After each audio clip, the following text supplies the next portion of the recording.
हूं आपके साथ दीप्ति। आइए रुक करते हैं आज की खास खबरों के साथ। राजधानी में सावन के पहले सोमवार की धूम। विधायक आरिफ मसूद ने अपने सरकारी बंगले पर सप्रेम महिलाओं को किए भेंट। सपूत का कहना है कि जब विधायक बना था मैंने विधानसभा क्षेत्र में हूँ आपसे वादा किया था, मैं हर समय उनके साथ खड़ा रहूंगा। आज मुझे खुशी हो रही है, सावन का पहला सोमवार और सब महिलाएं मेरे बंगले पर आई हैं और भजन कर रही हैं। देखिए, मुझे खुशी है कि मैं राखी के अवसर पर भी जब लॉकडाउन था तो मैंने अपने विधानसभा की बहनों से कहा था कि आपको मैं परेशान नहीं होने दूंगा। आपने जब चुना था तो मैंने आपसे कहा था कि आप बेटा चुनोगी।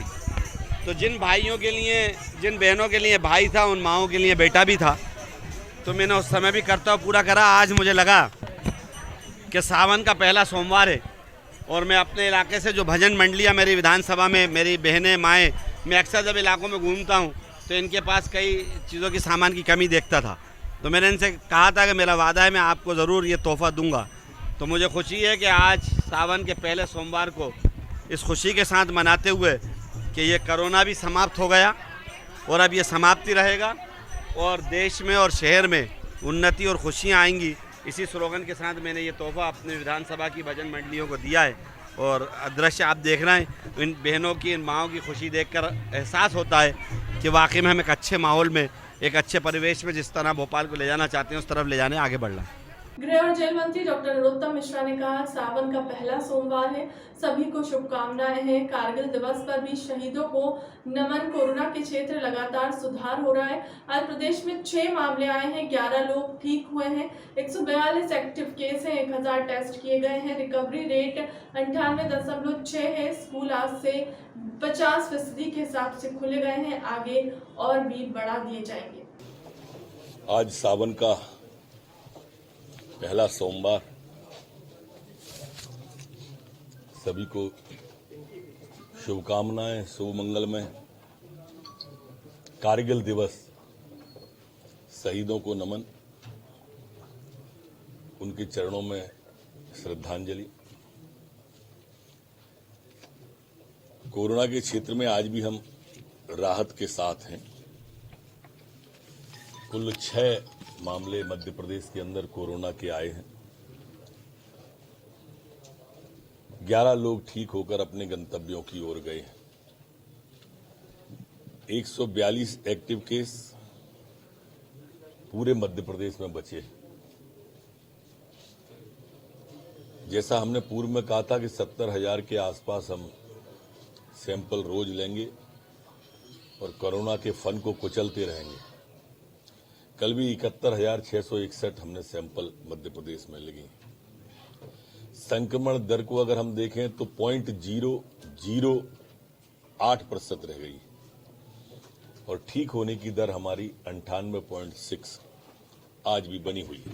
गजेंद्र सिंह पटेल ने कहा, अनुसूचित जाति वर्ग को लेकर सरकार की योजनाओं को लेकर निचले स्तर तक ले जाना, यही उद्देश्य है। अनुसूचित जाति वर्ग आदिवासी भाइयों को उनके पट्टे दिलाना, उनका मौलिक अधिकार दिलाना, योजनाओं की जानकारी पहुंचाना है।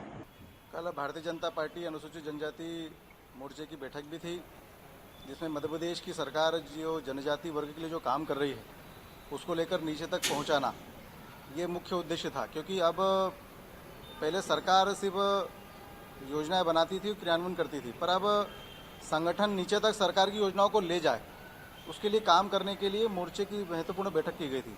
जैसे लंबे समय से जनजाति मोर्चे के लोग और जनजाति समुदाय के लोग पैसा कानून की बात करते हैं, कहीं न कहीं हमारी छठी अनुसूची की बात करती है, वनाधिकार कानून की बात करते हैं।